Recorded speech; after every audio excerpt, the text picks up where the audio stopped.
Two Inari guards yanked him forward by a rusted chain looped cruelly around his neck. The jeers from the crowd rose like a storm through the arena's carved stone terraces.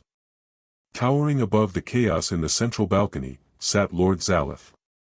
Morrow blinked through swollen eyes, blood seeping from the corner of his mouth as he looked up at the alien tyrant. Zalith's green skin shimmered beneath the arena lights, metallic scales rippling like armor. And beside him sat her, silent, unreadable. Zalith stood, raising one clawed hand, and the crowd hushed like animals trained to fear. This human, he called out, voice thick with mockery, dragged out of the death pits with a shattered rib, one arm nearly useless, yet some fool placed a bet he'd last 5 minutes. The crowd laughed on cue, sharp and rehearsed. But let's raise the stakes, Zalith sneered. If this crippled thing survives, he may do as he wishes with my mate. He gestured lazily toward her. The woman's face remained expressionless, but her lips moved, a whisper, too soft for most to hear. Please win. Across the pit, a second gate hissed open. Something massive stepped into view.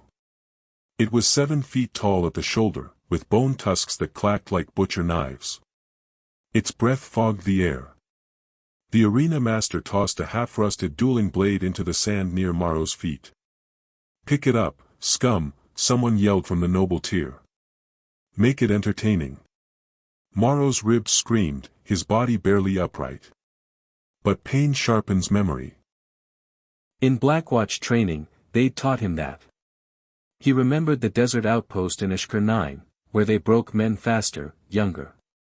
Where he learned how to kill even when broken. He reached for the blade. The beast pounded its chest, howling. The crowd responded with equal hunger. Morrow staggered, dragging the blade through the dirt. The gladiator charged. Morrow didn't flinch. He dropped low. The creature's mace arm whistled past, missing by a hair. Sand tore his already split forearm, but he rolled under the next blow, then lunged, knife raised. It caught under the beast's plated skin, drawing a gush of red-black blood. The crowd gasped. He dodged a wild backhand, barely. His vision blurred. But he kept moving. The second strike came like a hammer. Morrow didn't dodge, he stepped into it. His blade punched through the armor at the armpit, deep into soft tissue. The creature shrieked and slapped him aside like a ragdoll. Morrow hit the dirt and rolled, coughing blood. The beast advanced. He surged up, stabbing into its thigh. It screamed and fell. Morrow didn't pause. He twisted the blade, yanked it free, and drove it straight into the thing's throat, burying it to the hilt. Crunch. Silence. Morrow rose slowly. He turned toward the balcony, lifted the blood-slicked blade. The crowd didn't cheer. They stared. Zalith was standing now, lips twisted with fury. In the sand, Morrow dropped the blade and collapsed to his knees. He looked up again, through one good eye. She was still there. She nodded once. He had won. But now, the real fight would begin. He awoke in a haze of pain. Every breath tugged at the stitched gash in his side. His mouth tasted of blood and metal. The door hissed open. 2 guards entered. Between them, her. The woman was Inari, skin like green glass, eyes dark and steady. She walked without fear, gaze fixed on him like a hunter sizing up prey. The guards bowed stiffly and exited. You don't look like someone who just won me, she said coolly. I didn't win you. I won a fight. Same result. She paced around him slowly. Under Inari law, I'm yours. Until the council rules otherwise. They may strip me back, or they may uphold the wager. I'm not a slaver, he said, jaw clenched. No, she said. You're a killer. Which makes you slightly better than my husband. He stared at her. You don't belong to me. Legally, I do. Legality's not the same as belonging. That made her stop. For the first time, something shifted in her expression. Confusion, maybe. He bet me like I was an object, she said. My father gave me to him for political leverage. I was supposed to be safe. I'm not him, Morrow replied. No, she snapped. You're worse. You didn't even ask for me. Now I'm yours whether you want me or not. I don't want a prize. Too late. She crossed the room in 3 sharp steps. What do you want? She demanded. He looked into her eyes. To live. Off this planet. Away from people who treat others like property.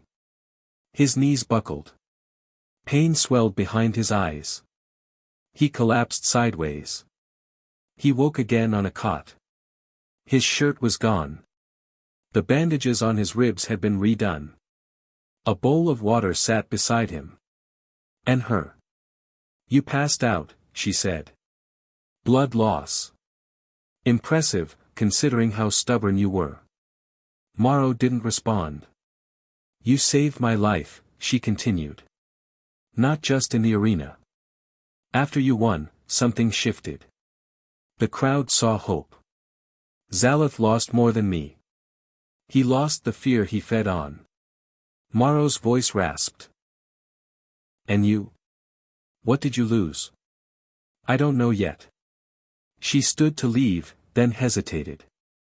Don't confuse this for gratitude. I hated him. But being handed to another man, wounded or not, doesn't feel like freedom. You're not mine, he said again. But you're safe here. As long as I'm breathing. Then don't stop breathing, she replied. Hours later, as he slept, she hovered at the edge of the cot. Stupid, she muttered to herself. Stupid to look. Stupid to care. She dipped a cloth into the water and knelt beside him. You could have died, she whispered. Then I'd still be chained to him. Predictable. Comfortable. Instead, I'm here, watching over the man who ruined everything. She peeled back the bandage. Blood soaked through again. She pressed a packet of med gel to the wound. It hissed. He winced. You're leaking, she said when his eyes opened. Couldn't let the floor stain, he croaked. You always this sweet to your enemies? Only the ones who saved my life. You helped me, she whispered later. That doesn't sound like hate. I hate him more. She looked away, pacing like she was trying to outwalk her own feelings. He won't stop, he said. Zaleth. No, she agreed. He'll try to kill you. Then we use the time we have to plan. Escape.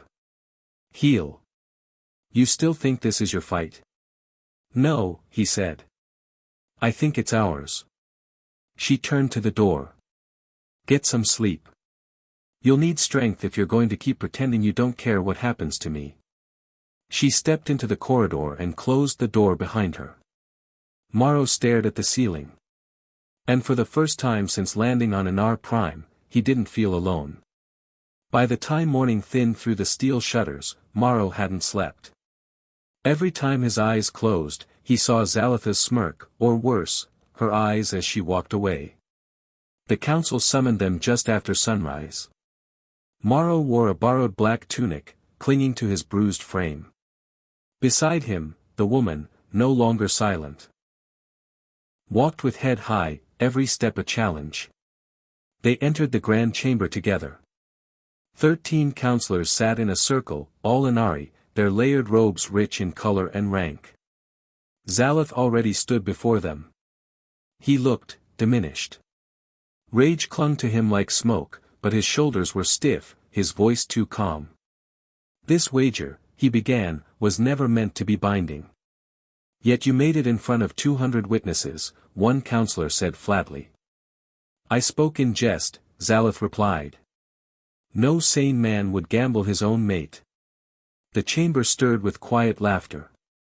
Then perhaps you shouldn't joke with what you aren't ready to lose, another murmured. Zaleth turned to her. You were mine, by law. Never by choice, she said, voice cold. You stand with this Federation mongrel. Zaleth sneered, gesturing at Morrow. I would rather serve a broken soldier than lie beneath you again. Gasps. The kind that echoed. Zaleth lunged one step forward. Guards moved. Halberds lifted. The High Chancellor raised one hand. Enough. She turned her eyes to Morrow. You fought. You won. You were granted the claim. Her voice hardened. The wager stands. Zaleth went pale.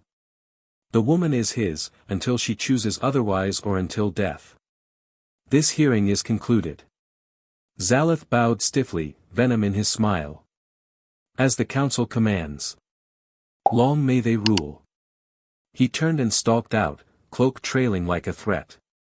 Back in their assigned quarters, a so-called safe house guarded by two half-asleep sentries, Morrow dropped into the only chair. Pain seared through his ribs as he unwrapped the bandages. Blood soaked the gauze. You're going to bleed yourself dry pretending you're fine, she said from the window. Worked so far. She crossed the room, dropped a medkit on the table. You saw him, Morrow said. He's unraveling. He's dangerous. No. He's desperate. That's worse. He bet me like property. I don't want him dead, Morrow muttered. No, she said. You want him destroyed. They stared at each other. No more need for lies. Then we plan, she said. That night, Morrow took the floor. She sat on the bed but barely touched the covers. Outside, the city lights flickered like a dying machine. Somewhere in the shadows, Zaleth moved. When the first shot came, it was silent, clean. The window exploded inward. Morrow was already moving. He grabbed her arm and yanked her down. A second shot punched through the curtains. Move. She rolled, pulled open a drawer, grabbed a backup blade. Guards. Dead, Morrow muttered. Fast. Silencers. Footsteps thundered in the corridor. Back entrance. He shoved the table against the door. A heavy impact cracked it on the first hit. They're coming in hot. This was never safe. Where to? He asked. Without hesitation, she sprinted to the fireplace, slammed her hand against the stone mantel. A hidden latch twisted. A section of the wall slid open with a hiss. How? My father funded this place, she said. Every noble installs an escape route. Just in case the public remembers we bleed. The door splintered. Morrow grabbed her hand. Together, they dove into the dark. The tunnel was narrow, carved stone, lined with ancient wiring and the smell of rot. You've done this before, he grunted. I memorized the city's underworks at 15. Used to dream of running. Why didn't you? Because dreams don't matter when your life's a transaction between men in gold suits. At a fork, she veered left. This way drops under the arena sector. Smuggler territory. Better? Worse, she said. But it's free. They ran until the air thickened. A hollowed space in the stone offered a place to rest. Morrow slumped against the wall. Blood seeped from his side. Let me see, she said, kneeling. It's fine. Don't make me command you. You're not. You'll die if you don't shut up and let me help. She peeled the tunic back. The wound had reopened. Deep, angry. You shouldn't even be walking, she said. You shouldn't be here. I'm not with you, she hissed. I'm dragging you through the veins of this planet while you play martyr. You don't owe me anything. She paused. Her hands stilled. No, she whispered. But I'm done owing anyone. She tightened the bandage, knuckles white. You're scared, he said. I'm angry, she shot back. You don't know what to do when someone fights for you. Her eyes locked on his. I didn't ask to be fought for. No. But you're still here.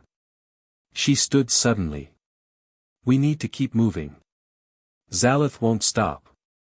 Then we disappear. And go where? Off-world. Federation territory. Anywhere he doesn't own the law. She hesitated, then nodded. I know someone. She moves medicine and fugitives. Hates the arena system. If anyone can help us vanish, it's her. They moved again, through sewer grids, maintenance ducts, collapsing alleys where the light didn't reach. The deeper they went, the more faces they passed. Ragged, quiet. Watching. They know you, Morrow said. They watch me. Because I walk like I belong. Because I never came down here with guards. What's your contact's name? Rix. Don't trust her. Don't underestimate her. Don't smile. I don't do charm. Good. She hates charm. They reached a rusted repair depot. Inside, a tall, scarred woman looked up from a disassembled console. Well, Rick said, if it isn't the noble's pet and her stray. We need out, she said. Fast. Quiet. Clean. Rix raised a brow. You bring anything worth risking my neck? Morrow tossed a data chip onto the table. Encrypted files. Arena wagers. Council bribes. 3 cycles worth. Rix whistled. Oh, he's more than a pretty face. So I'll get you passage, Rix said. But it won't be safe. He's got eyes everywhere. We just need a ship, Morrow said. Rix looked at him. You really think she's yours? No. Then why the hell are you bleeding for her? He met her gaze without blinking. Because no one else ever did. Rix smiled, just a little. Hero or idiot. Either way, you're going to die young.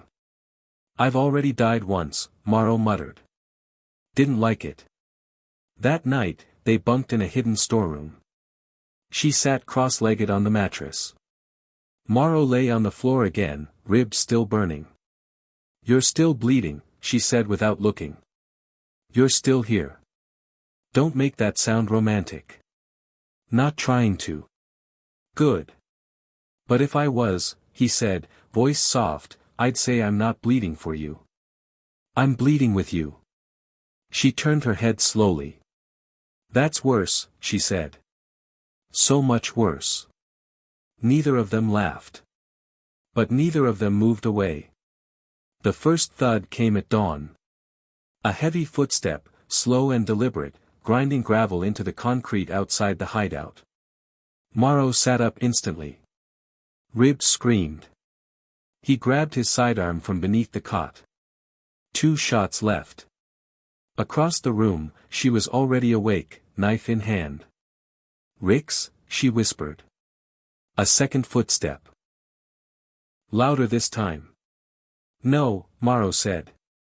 Too heavy. He crept to the window, eyes scanning. Too late. The door exploded inward. A bounty hunter stepped through, taller than Morrow, armored in dark alloy with scar-etched plating. His voice came out in a guttural rasp. You. Morrow didn't wait. He fired once, center mass. The shot hit, sparked off armor. Not enough. The hunter charged. Morrow pivoted, dodging the wide blade that slashed toward his side. He slammed an elbow into the bounty's ribs. Nothing. The hunter barely flinched, then brought a knee up into Morrow's chest. Morrow crumpled, gasping. The stitches tore. The hunter raised the blade for the kill. And Kyra was there. She slammed a rusted pipe into the side of the hunter's helmet. It cracked with a wet crunch. He turned, enraged. She didn't flinch. She ducked under his swipe and drove a short blade straight into the seam under his chest plate. It sank deep. He stumbled. She twisted. He dropped. Morrow struggled to his feet, one hand braced on the wall. "You okay?" he asked, breath ragged. "You're asking me. That's how conversations work." She looked down at the blood on her hands. "I just stabbed a man." He limped closer. "Welcome to my world." She turned away, voice tight. "I've been watched my whole life. Owned. Paraded. I never fought back like that. Not once. You did tonight. Because you were going to die. You saved me. You saved me first." Her voice cracked. Silence swelled between them. She stood with her back to him, trembling. Morrow reached out, took her hand. "You're not property," he said. "Not anymore. I know that now." She looked over her shoulder. "But if I stay here, they'll come. Then we move. Now." They dumped the hunter's body into the steam trench behind the depot. Rix met them in an alley 10 blocks away, tossing a cloak over Morrow's shoulders. "Your stunt made waves," she said. "The council's panicking. His estate is frozen. But he's not hiding. He's fighting." Kyra asked. "He's calling it in," Rix confirmed. Trial of reclamation. Old law. Formal challenge. Duel. Kyra's eyes narrowed. "He's serious." "Dead serious," Rix replied. "He'll invoke blood right." Morrow met her gaze. "Explain." "It means," Kyra said grimly, "he'll fight you himself. No proxies. One-on-one. Winner claims everything. I already beat his champion. This time it's personal," she said. "And it's legal." Rix shook her head. "He's going to cheat. Combat venom, neural reflex patches, shock armor. Everything." "Let him," Morrow said. "You're still healing," Kyra hissed. "So is he. There are no rules this time. There weren't any the first time either." That night, Kyra sat with him in silence. He lay on the floor again, shirt off, wounds rebandaged, breath shallow. "You don't have to do this," she said. "I do. He's not worth dying for. This isn't about him. It's about you." She didn't reply. She just leaned forward, pressed her forehead to his. And this time, when they kissed, it wasn't hesitation.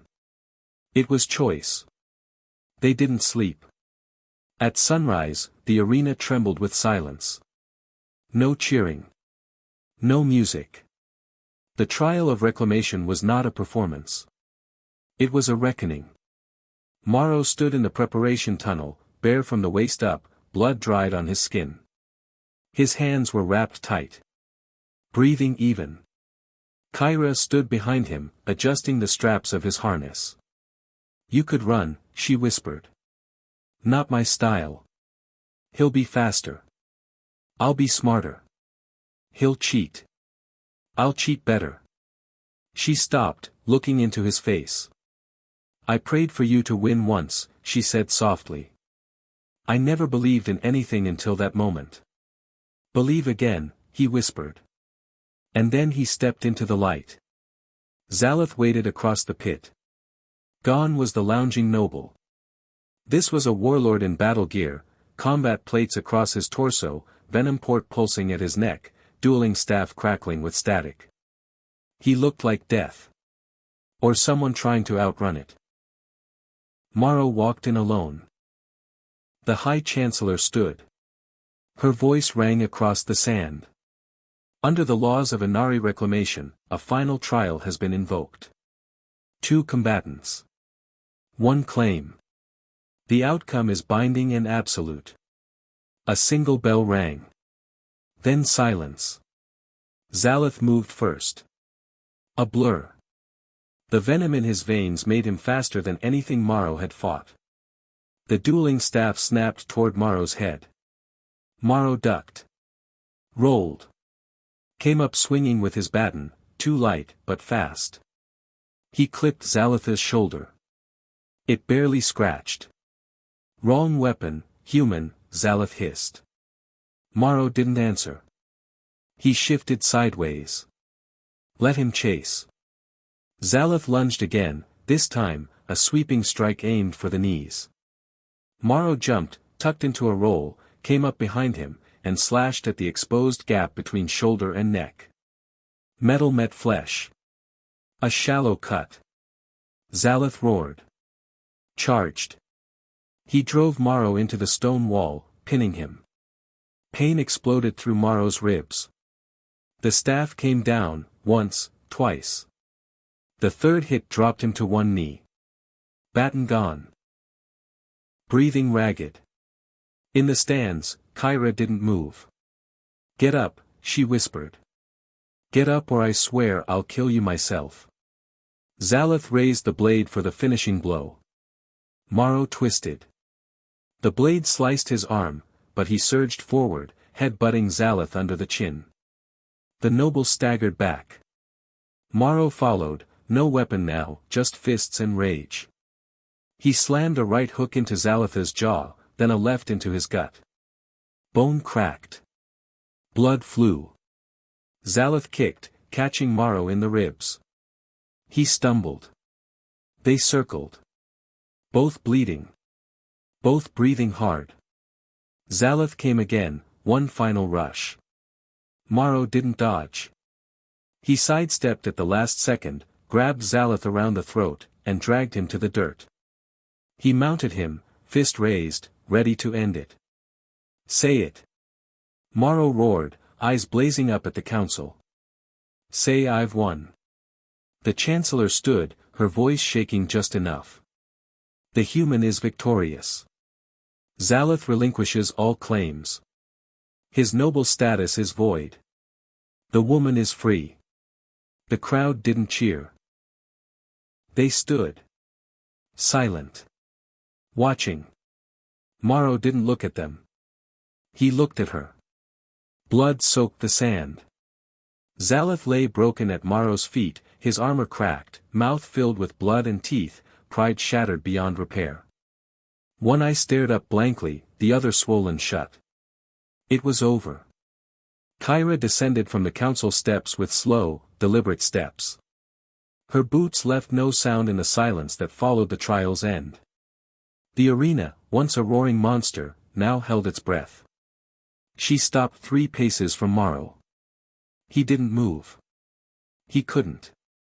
Not because of pain, but because, for the first time, she held all the power. The Chancellor's voice echoed in the silence. You may return to your husband, or to the man who won you. Kyra turned toward the council seats. Her voice rang out, sharp and unflinching. I was never a wife. Not by choice. Not by soul. And certainly not by loyalty. A ripple ran through the crowd. You speak out of turn, one counselor snapped. Kyra's eyes narrowed. Then silence me. See if I bow. I dare you. No one moved. She turned back to Morrow. You never asked for me, she said, quietly now. I never will. You could have sold me, kept me under your thumb, traded me like the rest of them. I'm not a noble, he whispered. No, she said. You're worse. You're kind. She knelt in the blood-soaked sand, pressed her forehead gently against his. And you're mine, if I want you. A long pause. Do you? He asked. She nodded, just once. Even if I can't promise anything but fire. Good, he whispered. I'm tired of bleeding alone. Around them, the crowd erupted, not with rage, not with shock, but with something closer to awe. Maybe even hope. They left the arena together, step for step. Rix waited at the old tunnel entrance, arms folded. She raised an eyebrow as they approached. You two sure know how to make a mess. The ship ready? Morrow asked. Docked and prepped. Port security won't check it. I bribed the right kind of wrong people. Then we're done here, he said. Kyra looked back once, at the arena's jagged silhouette against the twin suns. Not done, she said. Just finished this chapter. The next few hours blurred. Rix led them through smuggler lanes, handed Morrow a merchant's robe to mask the blood, dressed Kyra in a veil and shawl to hide her face. Forged IDs, stealth routes, misdirection. It worked. Zalatha's downfall was already spreading. The council stripped his titles. His accounts frozen. His crimes, now public, too big to ignore. 2 weeks later, he overdosed on stim injectors and died on a frozen border moon. No one claimed the body. Morrow and Kyra watched that news from the small cabin on a mining planet called Vale 6. A world no one cared about. That was the point. 3 months passed. Kyra stood on the cliff outside their home, wind playing with her hair. She wore one of his shirts, too big, soft, hers now. The sunrise was weak, but it touched her skin like a promise. Inside, Morrow cleaned his old sidearm. The scars on his ribs still ached in the rain. But he could breathe. He could hold her. That was enough. She stepped back inside, shaking off the cold. Rix called, Morrow said. Cargo run. Mid-sector. Decent pay. You want to take it? I want us to decide. She sat across from him. I'm done running. We wouldn't be running. You know what I mean. He nodded. So, what are we doing? She stared into her tea, then set it down. We build something here. Why not? It's quiet. No arenas. No cameras. No silk walls that remember. And when someone comes, then we remind them why they shouldn't have. That night, they sat by the fire. Her legs were curled over his lap. His fingers traced the inside of her wrist. You still think I don't belong to you? She asked. You don't. And I don't belong to you. But we belong to something, she murmured. He kissed her shoulder. To us. She smiled. Then stop kissing me like you're scared. He didn't need telling twice. The next morning, she stood on the cliff again. This time, he came up behind her, arms wrapping around her waist. Thinking again, he asked. Always. Tell me. They gave me a collar I didn't earn, she said. A crown I never asked for. A cage I pretended was mine. And now. She turned in his arms, rested her forehead against his. Now I've got you. This sky. This wind. That's enough. He smiled. It's everything. A year passed. They were ghosts now. The galaxy had forgotten their names. That was perfect. Their laughter echoed off sun-washed buildings. No nobles here. No council eyes. Just market stalls and firelight. Just survival that didn't feel like dying. Morrow haggled with an old vendor over dried meat.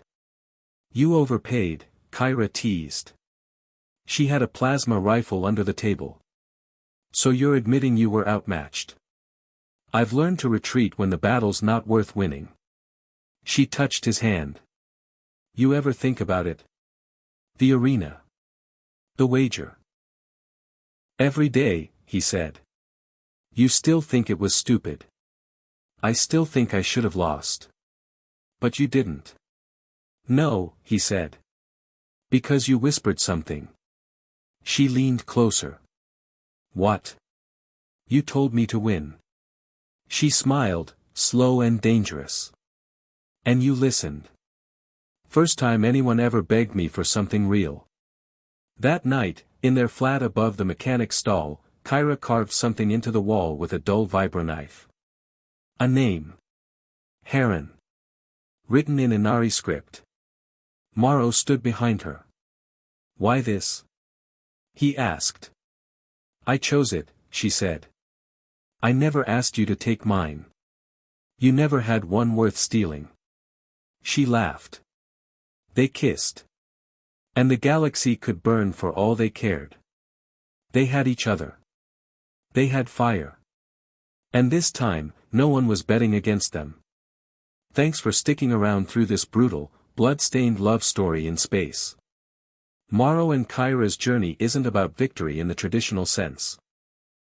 It's about clawing your way out of someone else's game, refusing to be a pawn, and daring to choose your own ending. Even if that ending comes wrapped in bruises, rusted blades, and the kind of loyalty you bleed for. If you enjoyed watching this rebel-fueled fight against empire, betrayal, and collars disguised as crowns, don't forget to like this video, hit that subscribe button, and share it with a fellow sci-fi addict who needs a break from galactic politics and just wants to watch a man get thrown into a pit and somehow walk out with freedom and a partner.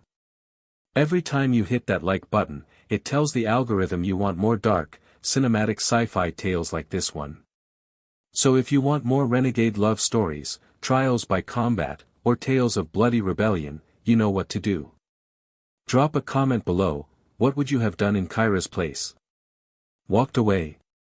Stayed with the man who never asked to own you but still chose to fight?